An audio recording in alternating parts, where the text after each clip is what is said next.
So today we are going back to what we were talking about.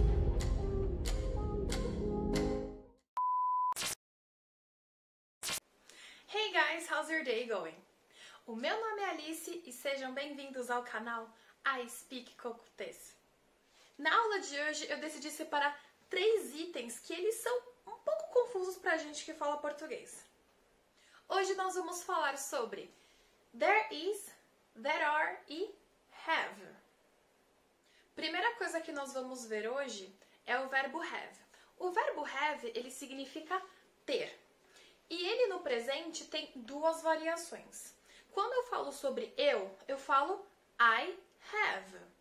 Por exemplo, I have a cat. Quando eu falo sobre você ou vocês, you have a dog. Quando eu falar sobre he, o verbo ele vai mudar um pouquinho, então muito cuidado com isso, tá? Eu falo he has a car. Quando eu falo sobre ela, é a mesma coisa do he. Eles estão no mesmo grupinho de pessoas. Então eu digo she has a flower. Quando eu falar sobre um objeto, um animal, eu falo it, que também é o mesmo grupinho do he e she. Então fica it has a ball. Quando eu falo sobre a gente, sobre nós, eu vou falar we. We have homework. E quando eu falar sobre eles e elas, eu vou também usar o have. Então, they have homework. Então, antes de seguir adiante, vamos praticar um pouco, ok? Então, por exemplo, como é que eu falo eu tenho uma casa?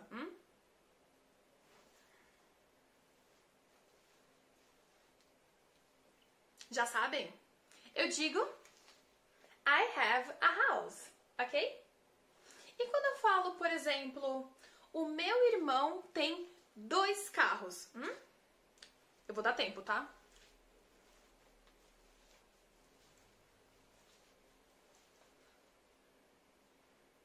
Como é que fica essa frase? My brother has 2 cars. Muito bom, gente. Então nós vimos que o verbo have é quando nós temos alguma coisa, quando possuímos alguma coisa, tudo bem? Tá, legal.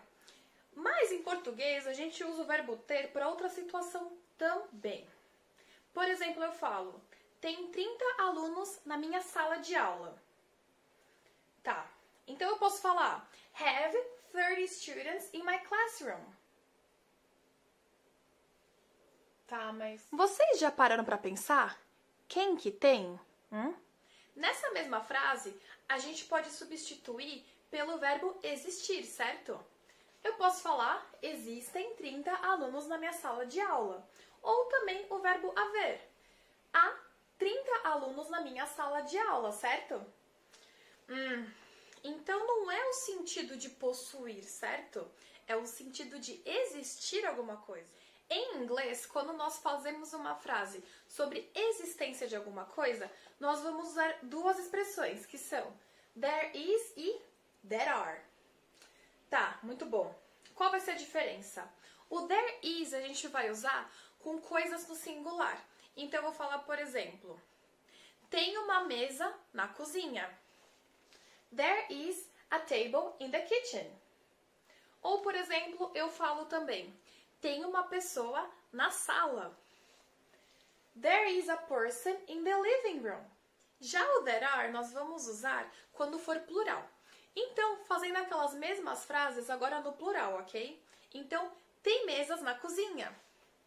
There are tables in the kitchen. E tem pessoas na sala. There are people in the living room. E muito cuidado, porque people é o plural de person, tá? Eu devo estar vesga agora, mas é que isso é muito importante, ok? E pra fechar, vamos fazer o quê? Exercício, muito bom, muito bom. Então vocês vão falar assim pra mim, ó. Tem 2 meninas na sala de aula. Tempo!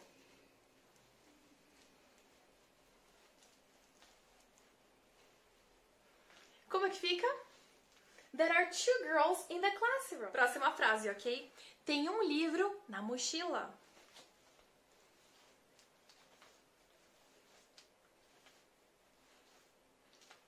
Como que ficou a frase? There is a book in the backpack. Então por hoje, gente, é isso. Muito obrigada pelo apoio. Muito obrigada para quem está me assistindo ou no YouTube, ou no Instagram, ou no Facebook também no nosso grupo. E se tiver alguma dúvida, por favor, deixa nos comentários em qualquer uma das minhas redes sociais que eu tiro dúvida com o maior prazer, ok? Quem puder, se inscreve no canal, deixa seu joinha, compartilha para todo mundo, que isso me ajuda demais, viu? So, thank you very much and see you next class. Bye!